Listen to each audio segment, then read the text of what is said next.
Hear the stories of men and women switching hustles and escaping the odds through entrepreneurship after prison. Not only will these stories inspire you, but also unlock business tips for financial freedom. Let's get it. Hey, thank y'all for tuning in to another dope episode of Escaping the Odds, man. I got a dope brother here with me.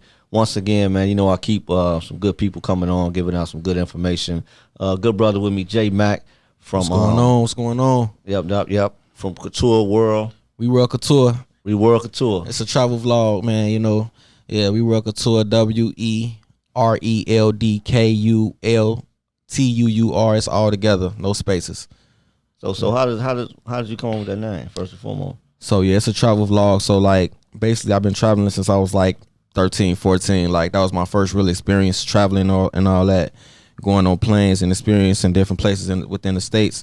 So I always knew that I wanted to do something like with traveling, you know what I'm saying, associated with trying to make it and trying to, you know, brand and all that, but I just didn't know how. So like last year, I was like, man, I want to start doing a travel vlog. So what I did, I basically just started doing research or whatever. I still wanted to connect it to us somehow, some way, like black people. So I basically just, you know what I'm saying, went into like, some drew me to the Afrikaans peoples or whatever, like the people that the Dutch colonized.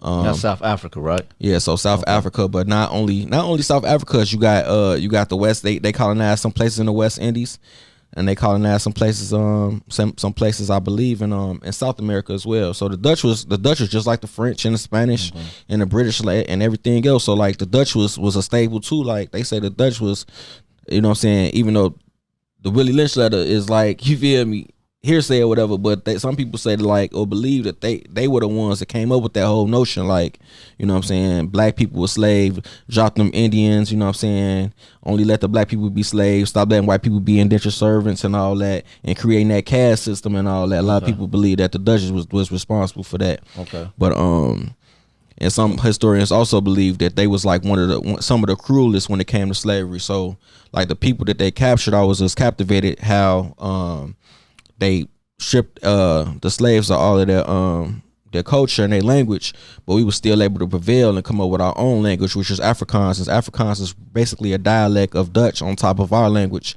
and we fused the two together. So I was like, whatever the name is, I feel like it got to be Afrikaans because it's us. You know what I'm saying? It's something that we created on top of slavery, on top of being decapitated of our own land, our culture, everything. So I was like, man, that's dope, that's powerful. So like, I was like, some simple, but like, let's not make it simple. So world culture is simple, you know what I'm saying, in English in plain terms, but when you break it down and you put Afrikaans on top of that, we world culture, I was like, man, that's dope. It's a ring, you know what I'm saying?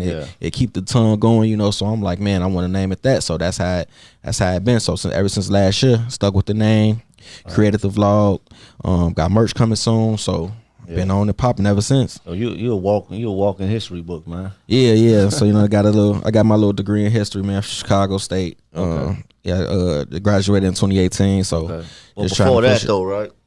You also had a run in with criminal justice system. Yeah.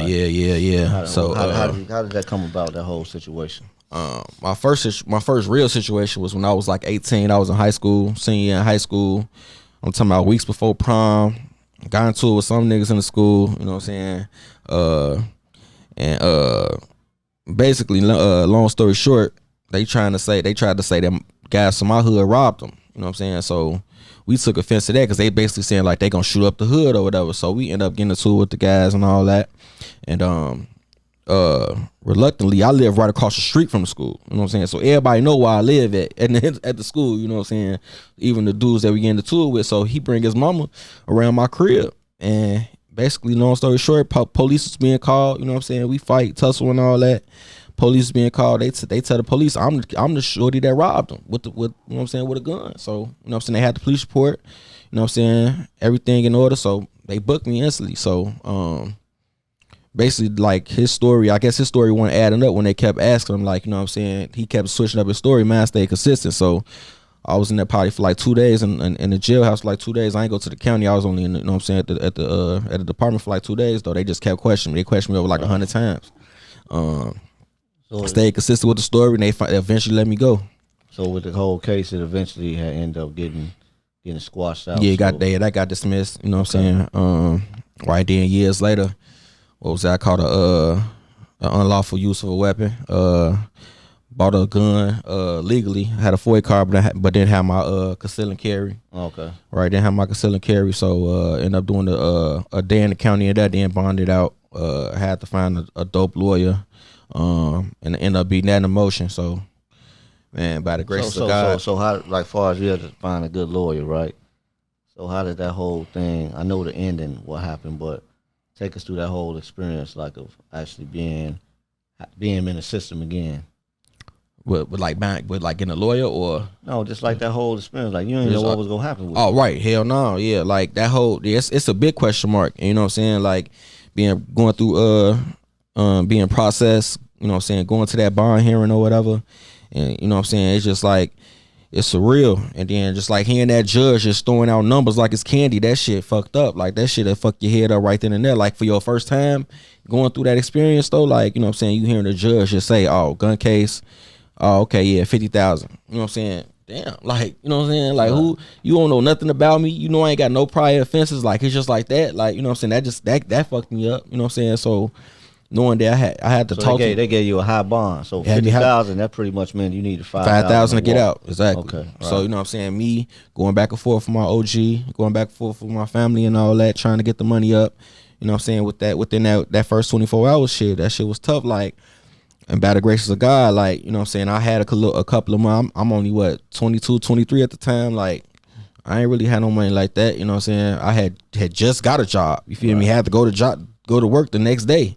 Shit, you know what I'm saying? I only, like, you know what I'm saying, I ain't even call off that day. Shit, like, I'm shocked they ain't even fired me, but it's a lot going on. It was a lot going on. And like I said, by the great, it's only God I can see why, you know what I'm saying, I was able to get out and all that. Like, if I really was to go deep into it, like, it was a lot of miracles that was going on that day. So, you know what I'm saying, that was one of them revelations right there to let me know, like, God is real though, for real. So with that situation, that was part of your turning point. You was like, I've always been traveling anyway since I was a youth. Like, I want to do a little bit more with this and actually make a business. No, that wasn't even a turning point. That was like me being on some, like, I need to finish school, because this, like, 2015, I'm like, I need to finish school, do what I came here to do. Like, you know what I'm saying, I feel like I need to be a teacher. You know what I'm saying, I'm in the teaching and recreation and all that. I work for the school and I work at the park or whatever. So, but at the time I wasn't even working at the school, but I'm like, I need to put what I really want to do, put that head first,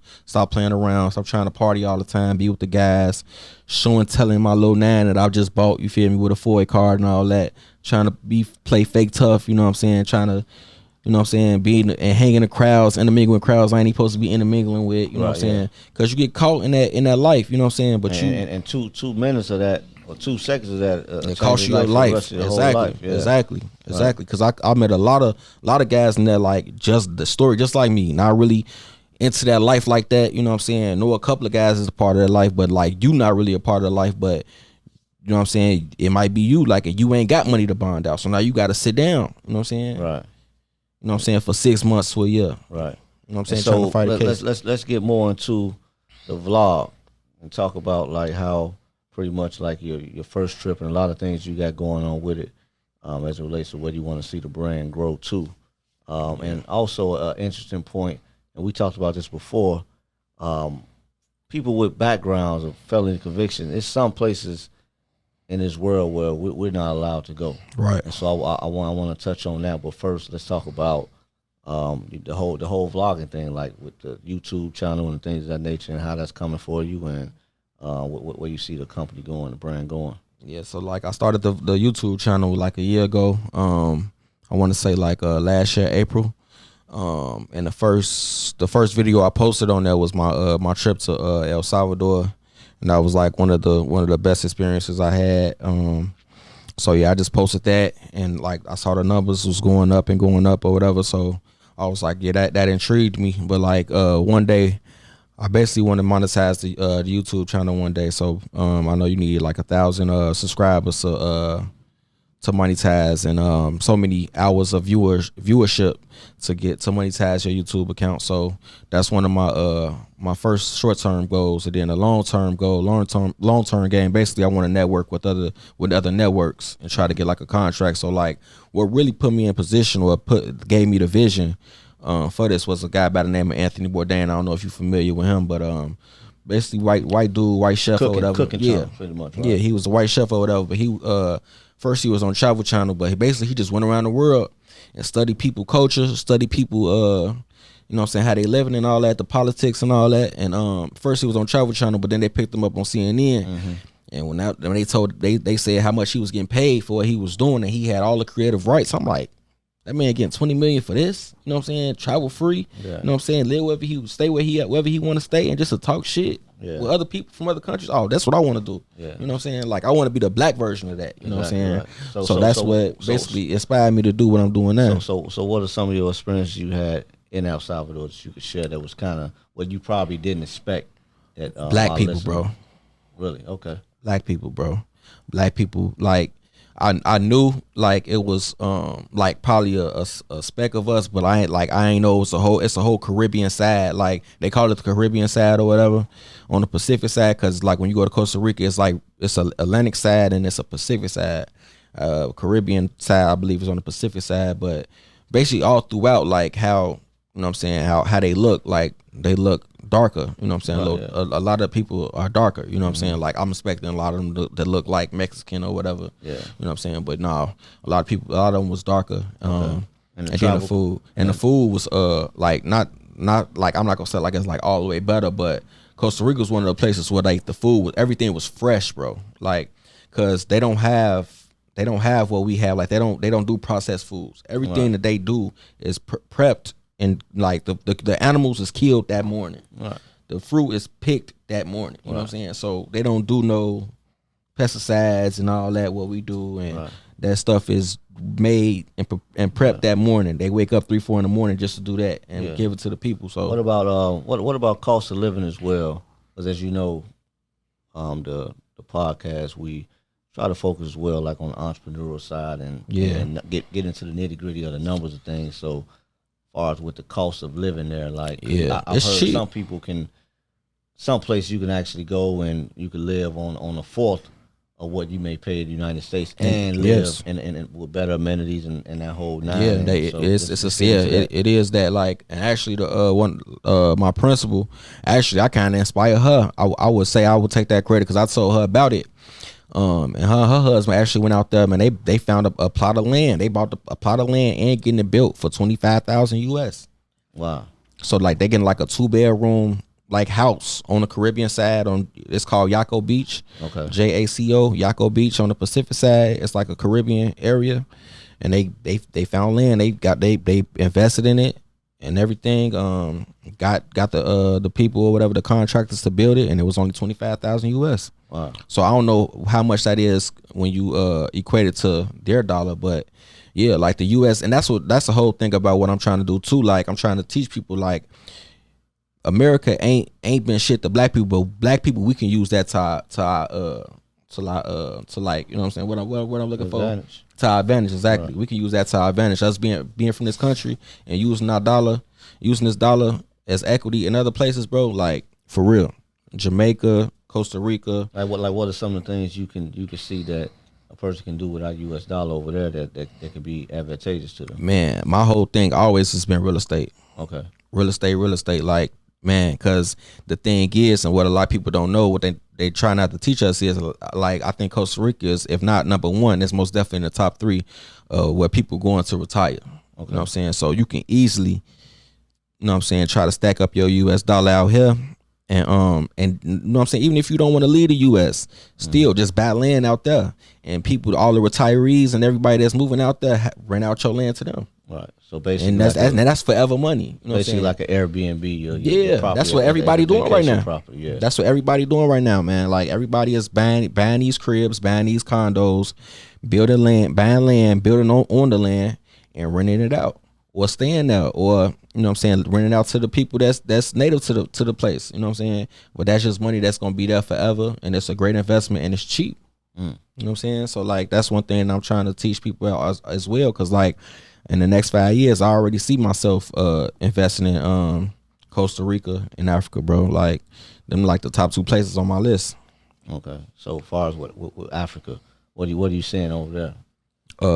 Like just basically what I'm looking at, like real estate as well. Yeah, like real estate. A lot of people are like going over to Eastern Africa or whatever, because like what's going on with that is like what historians are saying, like the popular places where people will feel safe are the places that's never been colonized in Africa. So that's only 2 places. Where one of them is not really that safe. That's Liberia, but Ethiopia is one of those places that's safe. They never been colonized.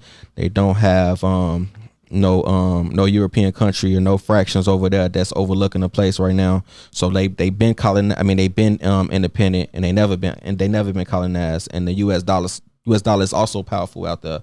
And when you look up Ethiopia or even places that's independent now, like Kenya or take it west, Nigeria, Senegal, these places are beautiful. Like they put that that image in your head to make it seem like, you know what I'm saying, they really impoverished, or they use that term we was talking about earlier, that third world country. It's dangerous because they make you think like it's a less developed country, but sometimes that third world term, that doesn't mean less developed. It just means something else. You know what I'm saying? Okay, let's talk about that, because you educated me, because when I heard the word third world, I automatically thought, okay, this is an impoverished place, but you gave me the facts behind that. So let's share that with the audience. Yeah, so like in the 50s, it was basically after the Cold War, they was basically just trying to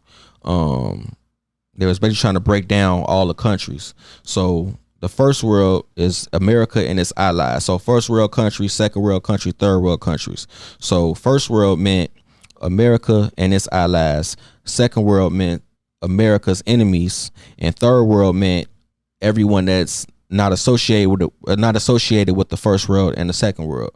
So as time went on, they tried to implement third world countries as being poor or being less developed, but and they kind of they put that name or that stigma on these type of places, especially in Africa. I feel like especially in America, because they don't want us to go back, especially African Americans. So they just put that negative stigma on Africa, but a lot of African places are actually rich. You know what I'm saying? If you really look the backdrop, Nigeria is extremely rich. I think they top 10 in the GDP right now. If not top 10, they top 15. And then, you know what I'm saying, when you do your research, you will see like places like China. China is considered a third world country because they really don't pick side. They haven't picked a side with America, or they haven't picked a side with Russia or North Korea when it comes to America's and its enemies. But they are number 1 right now. If not number 1, they number 2 in GDP. So they've been top 2 for over hundreds of years. Okay. So you know what I'm saying?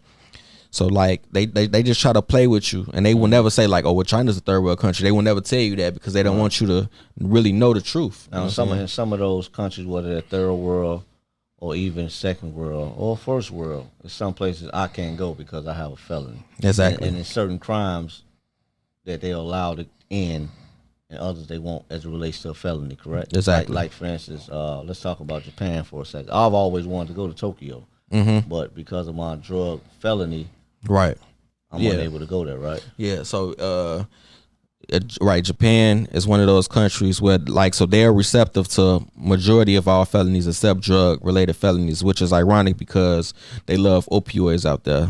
So I guess it's related to that. Maybe they don't want America to come over there and try to mess with the opioids. I don't know, but that's one thing they don't want you to have on your record if you're a felon is any drug related charges. Okay. So if you go to the us.state.gov and try to apply for your visa, this is a place where you need a visa to come to. So if you try to go get your visa or whatever, they 9 times out of 10 they're going to put a halt on your visa and stop your visa process if you have a drug charge, a drug felony charge. Okay. I also heard that Australia was like that too. Yeah, so now Australia is not drugs; it's something else. I forgot what actually it is, but it's not drugs though. So I don't know if it's violent crime or something like that. It's something around that premise, but it's one like all of the countries that we was talking about earlier. It's like 1 or 2 charges that you can't have. But I know for a fact Australia is not drug though. Okay. And what about Canada? Canada, same thing. It's one thing. I just don't know what it is. Probably violent as well, violent felony crime. So yeah, Canada it's only one charge that you can't have, or one particular type of charge that you can't have to go to Canada. So all these places where you need, like, you know what I'm saying, little visas or whatever, they won't let you go if you apply for them and you have that type of charge on your record. Yeah, they won't let you in. Okay, all right, but most countries in the Caribbean or like South America, they're okay with us being over there. Yeah, so like those type of countries, they're really close to the U.S. They trade with the U.S. Some of the GDPs, is where it's at because of these countries. So they have a great relationship with the U.S. So that's why they're able to grant us to come in just with a passport, and they don't really care if we got felonies on our record or not. Those type of countries. I think Brazil just lifted their visa program as well, so you don't have to have a visa to go to Brazil anymore either. Because I know we trying to lift our trades with Brazil as well. I think we opening up Chevys and stuff out there, Chevy factories and all that type of stuff. So like when U.S. does foreign policy deals like that, you know, the countries become more lenient when it comes to travel and stuff like that. I never looked at it like that. So yeah, that's basically the relationship. Business. That's all it is. This world ain't nothing about money. It's, man, war, all that stuff is nothing but money. That's what I'm saying. Like, we gotta just basically learn it, see what our country is really about, and use it to our advantage. That's the only way we can really win. You know what I'm saying? So with the dollar, basically the dollar being strong in some of these places, it's an advantage. Yeah. For us. When purchasing real estate or even what about everyday products, right? Yeah. You go over there and have you noticed, because you travel pretty often, and I like that you brought that up, because a lot of people don't know, like when you go like to Germany, people be like, you know what I'm saying, you can get a BMW or a Mercedes. I believe so. Don't quote me, but between like 30,000-40,000 US, like opposed to the US is 50, 60, 70,000 in that range. But the reason why it's so much more when it comes here is because of the tariff tax. You know what I'm saying? The tariff taxes, how much it costs to get it across those borders, across those seas, that's what they charge you on. You know what I'm saying? So when if you was to move to Germany, a BMW wouldn't be $50,000, $60,000. You know what I'm saying? You'll be paying about roughly 20, 30, 40,000 for a BMW or Mercedes. You know what I'm saying? But if you try to bring your car back over to the States, that it's gonna be a 25,000, 20,000 tariff tax. Basically an importation tax. Exactly. You know what I'm saying? So those are the type of things like they try to finesse you on too. Like it's all about politics. Like you said, it's all about the dollar. Like that's another thing on why, you know what I'm saying, how globalization works and how things are being priced and why things are priced a certain way they are. You know what I'm saying? It's the same thing with our cars. Like a Chevy, they feel like how we look at foreigns, like, oh man, BMW is foreign. A Chevy is like that in other places. You know what I'm saying? A Chevy is $60,000, $70,000 in other places. You know what I'm saying? Because of the tariff tax, how much it costs to get it imported over there. You know what I'm saying? So it's the same thing. And they look at it like, oh man, it's different. Chevy, Lincoln, you know what I'm saying? The same thing. So that's exactly how they look at it. So as being a black man going over to some of these countries in South America and things of that nature, how were you received? Man, positive. Almost everywhere I went. Only place where I say, and it wasn't even like nothing negative. It's just like they just really hungry. They want that American dollar so bad because they know how powerful it is and what they can do with it is Jamaica.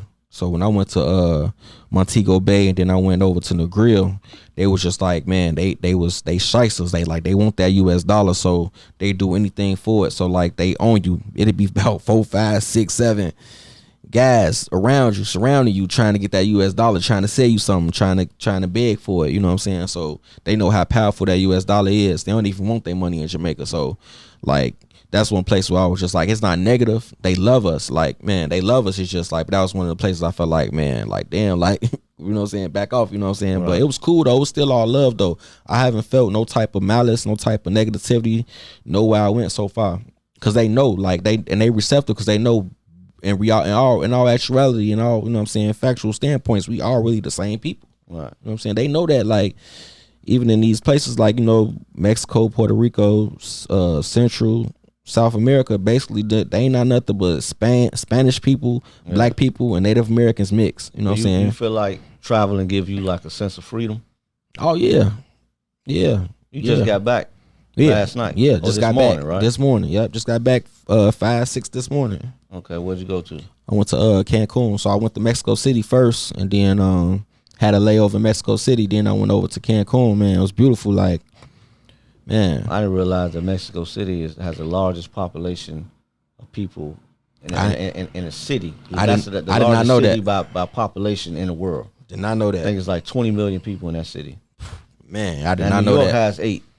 Right. Chicago somewhere around 3. So it's basically 7 times as many people in Mexico City than there is in Chicago. And it's crazy you say that because I didn't even see that crowd. No, but maybe because I went at night though, and I left in the morning. I left like around like 6-7 in the morning. Okay. I flew in like at 7 at night, and then I flew out like at 6-7. So I was on like a 12-hour day, 12-hour stay. But man, no, I ain't even seen like it was that crowded though. But the culture is rich though. When you walk around, you can tell like they really embedded in that culture. You know, so that's one thing that I noticed about Mexico City. Okay. Cancun kind of like a little bit more touristy, but Mexico City, Mexico City, they embedded. You getting the raw culture. Yeah, you getting the real culture. You getting the real foods and how they eat and what's going down, how they party, how they club. Okay. And all that. I got a chance to see all that. Okay, that's cool, man. Sound like you really living your life, man. Yeah, traveling all around the world, and So what's next for you? What destination you got next? The next major destination is I'm trying to still decide, but I know for my birthday I'm really trying to my first time trying to go to Africa, so I'm trying to go to Cape Verde, the African islands. It's right off the coast of East Africa as well? That's West Africa, right off the coast of West Africa. So like it's basically the African islands or whatever. I think it's called Sal Cape Verde. So yeah, I'm gonna try to visit that for my birthday. Okay. You know, so a lot of people don't even know Africa got islands. So you know what I'm saying, I'm gonna try to showcase that. Okay. And at the same time catch some vibes or whatever. I don't know if y'all saw that, but that Fab video, that Choosy with JMak, that video was shot in Cape Verde. Okay. So are you finding pretty good flight tips or any kind of deals? Yeah. Secret Flying on Twitter. So you gotta go on Twitter. Okay. And you gotta follow them. That's called Secret Flying. So basically what I do, I get all the notifications to my phone, and they show me everywhere that's the flights that's being on sale. So like, man, this is like how y'all get y'all traveling game up, because like they'll have something like Chicago to Barcelona, or Chicago to Amsterdam, and the flight be like $200-$300. You know what I'm saying? And this be round trip. Wow. So basically what I do, I will buy a flight on there and then go back to my Expedia, which is the middleman. You let those points stack up, and you know what I'm saying, you come out the gate for somewhere like what I just did, Mexico. I saw a trip from Chicago to Mexico for $97 round trip. Wow. You know what I'm saying? $97? Yeah, it's at $97 round trip, and from Secret Flying. So, like I said, you play with the days. I like to travel on Saturdays because it's always cheaper to fly out on Saturdays and come back like on a Tuesday or Wednesday. Okay.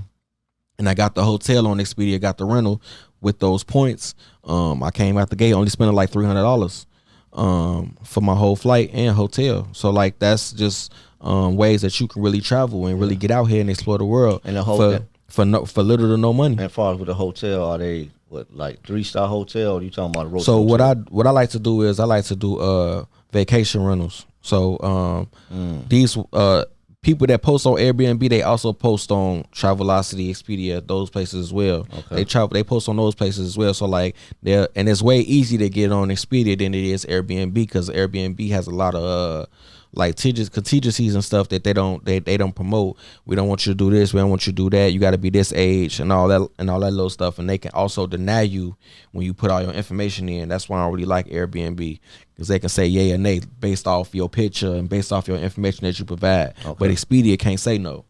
You know what I'm saying? These be the same houses that they put on Airbnb. Wow. So I like to go through Expedia and all those other middleman entities or whatever. And I look, and as you basically just click on vacation rental as opposed to hotels, and you get apartments, nice condos, nice homes in these different countries or different places in within the states, and you just, man, you live there for, I mean, you stay for like, you know, $100 for 3-4 days, $150, especially if it's like a cheap country like Mexico or El Salvador or whatever. If you go somewhere like in Europe or, you know what I'm saying, Africa or Australia, of course it's gonna be like a little more. But my whole thing is I'm not trying to spend no more than $2,000, $2,500 on a trip. And then also at the same time though, when you traveling, you're not spending a lot of your time in a hotel. No, like, of course you actually not. Out in the streets, right? You want to be able to immerse yourself in that culture. Exactly. Like, and a lot of things which I do despise, man. Like, cause I've experienced it. A lot of people, like, when they travel, they love all-inclusive. So basically, when you doing the all-inclusive, like, people don't know, America, for the most part, especially when we talking to like the Mexicos or the Caribbeans and all that, these are American people that's owning these things. So basically, you're not really experiencing the culture. And you know what I'm saying, people like, well, they provide drinks, so you know what I'm saying, you paying $15,000, $2,000. It's not even including the flight. You spending $1,500, $2,000 just on the inclusive resort alone. Right. So you know basically, stay away from all. I mean, if that's in my opinion, but if you enjoy that type of stuff, you know what I'm saying, and you want that, you know what I'm saying, you like the pools and you like it being off the beach and all that, then that's cool. But like, majority of these condos and stuff right off the beach too. Okay. You know what I'm saying? So you can get it for not even a fourth of the price and still have the same amount of fun. You know what I'm saying? And some of these condos and stuff, they come with pools as well. Like the condo I was just in Mexico, they had a nice pool upstairs, and then right across the street is the beach. Okay. So you know what I'm saying, it's still the same type of experience for way cheaper. So okay. So what's next for you, man? So yeah, for my birthday, I know for certainly I'm trying to go to Africa. I'm trying to go to Cape Verde. That's the African islands. Trying to experience that. For people that don't know what Cape Verde is, if you look up that new Fabulous video with Jeremiah, that Choosy video, they was in Cape Verde or whatever. So you could just get a glimpse and see how, you know what I'm saying, how it look, or just look it up. Because you know, a lot of people don't even know that Africa has islands and stuff like that. So that's my next big trip that I'm trying to take. All right, cool. And so, as far as with merchandise and things of that nature, you pushing some of that as well, right? Yeah, trying to get the merch out. Got a show, We Work Couture Blend. Trying to get that out. That's gonna be a show. Trying to promote healthy eating, healthy lifestyles. I'm gonna try to have certain guests on, people that's trying to promote healthy eating or promoting healthy lifestyle, or different entrepreneurs, or just people that's interested in just doing things, promoting positivity throughout. So we basically gonna blend the conversation and blend with fruit smoothies, organic fruit smoothies and all that. So man, just different avenues that I'm trying to take and promote my brand. You know what I'm saying? We Work Couture. Okay, cool. So speaking of promoting your brand, what's that YouTube and Facebook and Instagram and Twitter? Yeah. Give me all of it. Yeah, man. So the vlog on YouTube, you got to type it in. It's WERELDKUL KULTUUR space vlog. We Work Couture vlog on YouTube. It's gonna pop right up, man. Like, subscribe, man. Keep subscribing, man. Comment, and then the snap is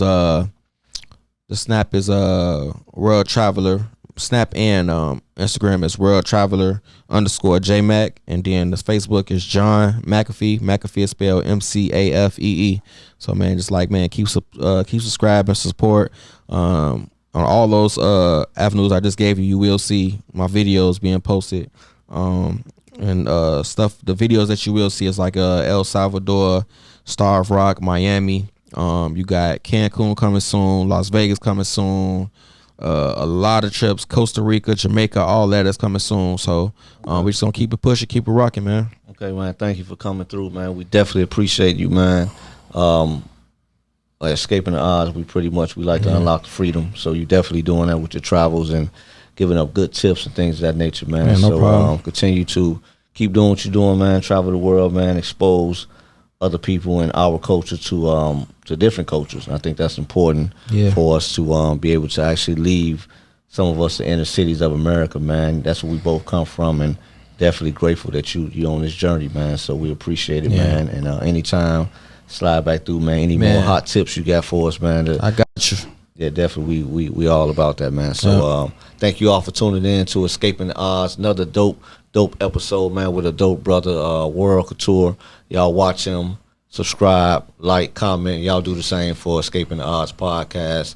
I'm on IG, Facebook, and escapingtheodds.com is coming soon. So y'all be tuned with that.